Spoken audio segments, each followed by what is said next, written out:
વિચાર કરો, આપણી સમક્ષ કોઈ મહાપુરુષ આવીને ઉભા રહીએ, આપણે કેટલો આનંદ થાય.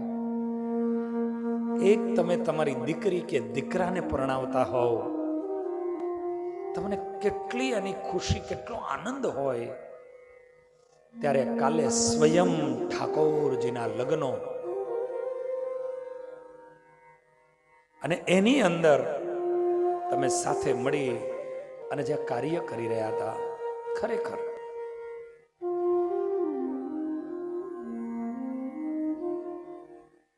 એટલો બધો એ જ્યારે જોઈએ આમ લાઈવમાં ને ત્યારે ખબર પડે કે તમારા બધાના હૃદયમાં એ ભાવ કેવો હતો, પ્રેમ કેવો હતો, ઉત્સાહ કેવો હતો.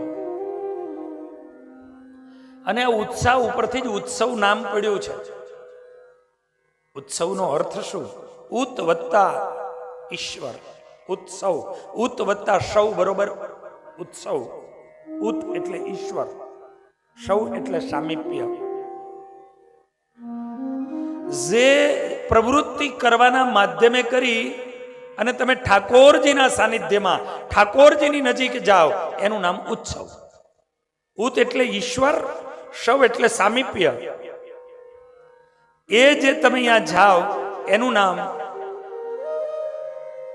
ઉત્સવ. ઈશ્વરનું સાનિધ્ય મળે, ઈશ્વરની નજીકતા થાય. ભાવ. ઠાકોરજીના લગ્નો એમ લાગતું હતું 5,500 વર્ષ પહેલા ઠાકોરજી દરિયાના કિનારે, માધવપુરનો માંડવો, એ ઘેડ પ્રદેશ, અને યાદવ કુળની જાન આવી હતી. પણ કાલે એવું અહીં લાગતું હતું કે જાણે અહીંયા માધવપુરનો માંડવો આ પરિવારે રચ્યો હોય ને, એવું એ દિવ્ય દર્શન થતું હતું. અને એ ઠાકોરજીને હવે ધીરે ધીરે સેટ આવવા માંડ્યું. એ ઠાકોરજીને જેમ તમે તમારી દીકરી કે દીકરાને પ્રણાવતા હોય અને જે રીતે બધું જ કરો ને, એ રીતે કાલે કર્યું છે. અને એ ભાવને કારણે મમ્મીની બહુ ભાવના હતી ને ઠાકોરજીના મુગટ બનાવવા. માપ આગું પાછું થયું, આપણે માપ થોડું નાનું મોટું આગું પાછું થયું, પણ છતાંય સવારે પૂજા કરતા કરતા 4 મુગટ બદલ્યા. પાઘ ને બધું અલગ અલગ. પેલા મૂળ ધરાવું એ ધરાયો, પછી બીજો ધરાયો. તો કીધું નહીં, પછી કીધું પેલો બનાવ્યો છે એ લાવો, એ ધરાયો. લગભગ અડધી પૂજા સુધી ઈ એમ નામ રહ્યો. પછી પાછો એ મુગટ ઉતારી લીધો, ગમે તે રીતે કરીને ધર્યો મૂળ ટૂંકમાં. પછી એ ઉતાર્યો અને પછી છેલ્લે આજે ઠાકોરજીને આ મુગટ, મેં કીધું છેલ્લે કથામાં જઈને અડધી પૂજા આ મુગટમાં દર્શન કરતા કરતા કરીને. મને બહુ જ આ ડિઝાઇન ગમતી હતી અને એટલા માટે, અને એટલો સુંદર બન્યો છે. તમે બધું જ ઠાકોરજીને માટે પ્રભુના પ્રગટ ભાવ કરીને જે કર્યો. મેં કીધું ભલે મહારાજને મોટો પડે ને તો મહારાજને કે તમારું માટલું તમે સેટ કરી લેજો. તો ઠાકોરજી તો ગમે તે રૂપે દર્શન દે ને મને તમને, એટલે ઠાકોરજીને આપણે કહેવાનું કે અમે આ ભાવથી લાવ્યા છીએ, હવે તમે ફિટ કરી લો.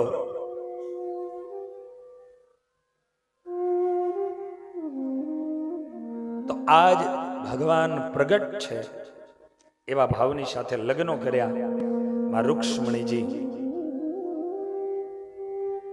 અને એ માં રૂક્ષ્મણીજી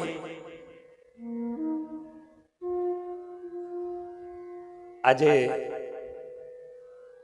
વિદર્ભ દેશની ધરતી ઉપર જ્યારે એમનું પ્રાગટ્ય થયું, નારદજીના યોગમાં એ આવ્યા. અને એ નારદજીના યોગના નારદજીના યોગને કારણે કરી અને ભગવાન શ્યામ સુંદર, ભગવાન દ્વારિકાધીશ કોણ છે એની સમજણ, એની ઓળખ થઈ.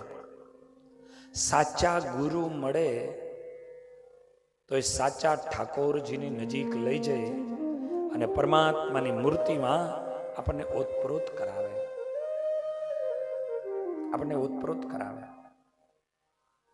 નારદજીના માધ્યમે કરી મનોમય નક્કી કર્યું કે વરુ તો વર નંદલાલ વરુ, નહીતર કુંવારી